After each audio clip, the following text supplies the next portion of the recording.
Hello दोस्तों, आप लोगों का मेरे यूट्यूब चैनल MKG मैथ में स्वागत है। आप लोग कैसे हैं? मैं उम्मीद करता हूं आप लोग बहुत अच्छे होंगे। कक्षा 10 का चैप्टर 3 का दो चर वाले रैखिक समीकरण युग्मों का प्रश्नावली 3.6 का पहला क्वेश्चन लेकर आए हैं। ठीक, जो वेरी इंपॉर्टेंट है। 1 से 2 क्वेश्चन बोर्ड के एग्जाम में आता है इसका। ठीक, क्वेश्चन देखिए हम लोगों का है, निम्नलिखित समीकरणों के युग्मों को रैखिक समीकरणों के युग्म में बदलकर हल कीजिए। मतलब ये जो हम लोगों का समीकरण दिया गया है, इसको रैखिक समीकरण के युग्म में बदलना, उसके बाद इसका हल करना है। ठीक, तो देखिए हम लोग इसको हल करेंगे। हल करने का मतलब इसका हमें एक्स वाई का मान निकालना है। ठीक, तो देखिए हल करेंगे तो हम लोग लिखेंगे हल करने पर तो लिखेंगे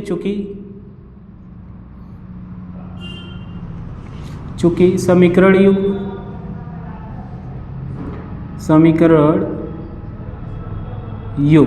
हम लोग ये लिख लेंगे। तो देखिए पहला हम लोगों का 1/2x प्लस 1/3y बराबर 2, ये हम लोगों का पहला समीकरण है।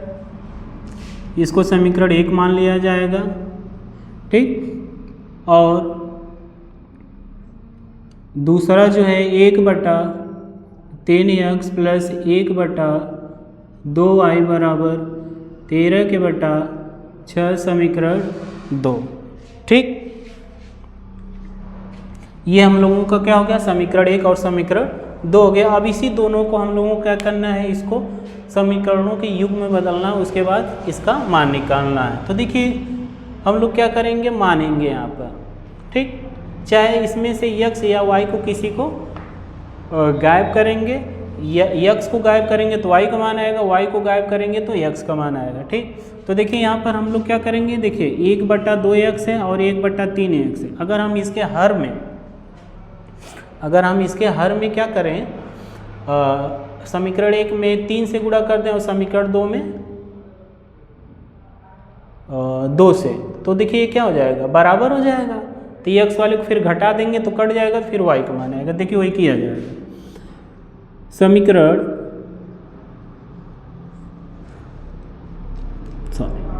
देखिए माना जाएगा, माना 1/x बराबर a और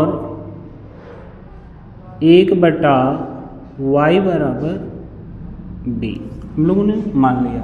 तो देखिए ये 1/x यानी 1/2 है, तो क्या हो जाएगा 1/2a प्लस 1/3b हो जाएगा बराबर 2।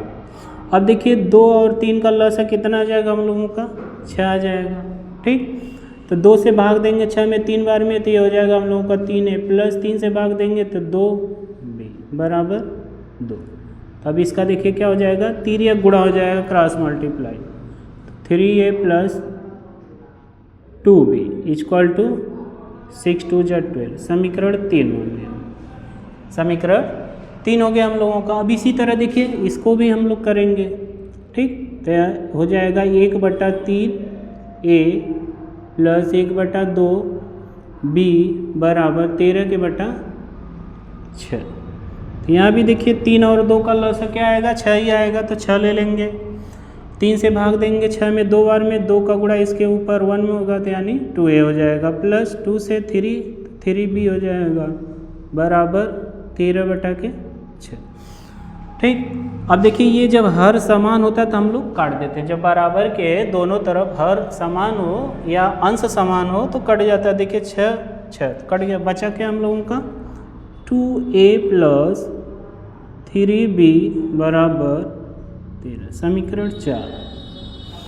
अब देखिए समीकरण 3 और 4 को देखा जाएगा, क्योंकि इसके साथ a भी है, तो इसमें देखिए क्या 3a है और ये 2b है, यहाँ क्या है 2a और 3b, तो लिखा जाएगा समीकरण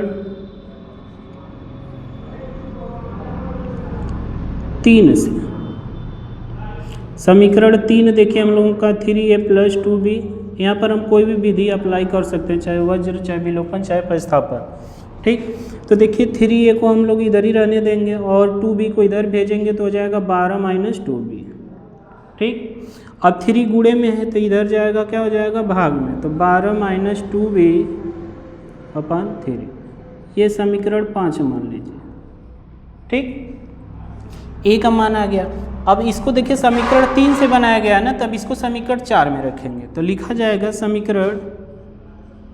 अब देखिए इस ए का मान क्या करेंगे, 3 से बनाया गया है ना, तो इसको 3 में नहीं रखा जाएगा, किस में रखा जाएगा, समीकरण 4 में, क्योंकि ए बी इसी दोनों समीकरण में है। तो देखिए यहाँ लिखा जाएगा समीकरण 4 में, समीकरण 4 में ए का मान रखने पर, समीकरण 4 हम लोगों का क्या है, इसको लिख लिया जाएगा 2a + 3b बराबर 13 हो गया, 2a + 3b बराबर 13। अब देखिए a का मान इसमें क्या है, तो 2 12 माइनस 2b और बटा 3 प्लस 3b बराबर 13। ठीक, तो देखिए 2 ये कट नहीं रहा है, तो क्या किया जाएगा, अंदर 12 दूना के 24 माइनस 2 दूना के 4b हो जाएगा बटा के 3 प्लस 3b बटा 1 मान लिया जाएगा बराबर 13। ठीक, ये हो गया। अब देखिए 3 और 1 का लसा लिया जाएगा, हम लोगों का आ जाएगा 3 और 1 का लसा 3 होगा, 3 से भाग देंगे इस लसा 3 में, तो एक बार में कटेगा, 1 का गुणा 24 माइनस 4b में, तो यही हो जाएगा हम लोग का 24 माइनस 4b प्लस 1 से भाग 3 में देंगे, 3 बार में कटेगा, 3 का गुणा ऊपर 3b में होगा, 3 3 का 9b बराबर 13 बटा 1। अब देखिए ये 24 है और 4b माइनस में प्लस 9b, तो माइनस प्लस होता है तो घटता है, तो यानी प्लस 5b बचेगा, और इस 3 का जाकर 13 में गुणा हो जाएगा, 3 गुणा 13 3 39, तो 5b बराबर, और 24 को जो हम इधर दाहिने तरफ पक्षांतर करेंगे तो ये हो जाएगा माइनस, क्योंकि इधर है प्लस में, तो 5b बराबर हम लोगों का आ जाएगा कितना, 9 में से 4 जाएगा तो 5 बचेगा, और 3 में से 2 जाएगा तो 1 बचेगा, तो b बराबर हम लोगों को हो जाएगा 15 बटा के 5, तो 5 1 5 5 3 15, तो b का मान आ गया 3। ठीक, अब ये b का मान आ गया। अब इस b का मान हम क्या करेंगे, समीकरण 5 में रख देंगे, तो हम लोगों का a का मान आ जाएगा। तो समीकरण 5 में b का मान रखने पर, b का मान रखने पर, तो देखिए a बराबर हम लोगों का 12 माइनस 2 गुणा b का मान 3 बटा के 3, तो a बराबर 12 माइनस 3 दूना के 6 बटा के 3। तो अब देखिए 12 माइनस 6 तो घटेगा हम लोगों का, तो a बराबर 12 में से 6 जाएगा तो 6 बटा 3, 3 1 3 3 दूना के 6, यानी a का मान हम लोगों का क्या आ गया, 2 आ गया। ठीक, a का मान 2 आ गया जो हम लोगों को निकालना था। अब देखिए ab का मान आ गया, लेकिन हमें चाहिए क्या, x और y का, तो देखिए तो लिखा जाएगा a और b का मान रखने पर। ठीक, तो इसलिए 1 बटा x बराबर a, तो 1 बटा x बराबर a का मान क्या है हम लोगों का, देखिए अभी अभी आया है 2 आया है, तो यहाँ पर 2 हो जाएगा। ठीक, इसके बटा 1 मान लिया जाए तो 2x बराबर हम लोगों का 1 हो जाएगा, तो x बराबर 1 बटा 2, ये x का मान आ गया।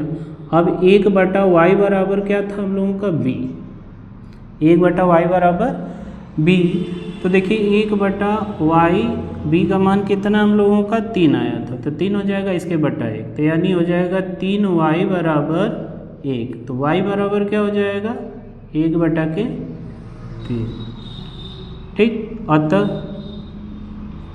x बराबर 1 बटा 2 और y बराबर 1 बटा के 3, ये आंसर जो हम लोगों को निकालना था। इस टाइप के जितने भी क्वेश्चन आएंगे हम लोग इसी तरह मानकर उनको लगाएंगे, क्योंकि देखिए क्वेश्चन में कहा है कि समीकरणों के युग में बदलना है, उसके बाद इसको हल करना है। ठीक, जो भी समीकरण युग में इस टाइप का आएगा तो इस टाइप में बदल कर उसके बाद हम लोग क्या करेंगे, एक्स वाई का मान निकालेंगे। और मैं उम्मीद करता हूँ आप लोगों को अच्छे से समझ में आ गया होगा। थैंक यू, धन्यवाद।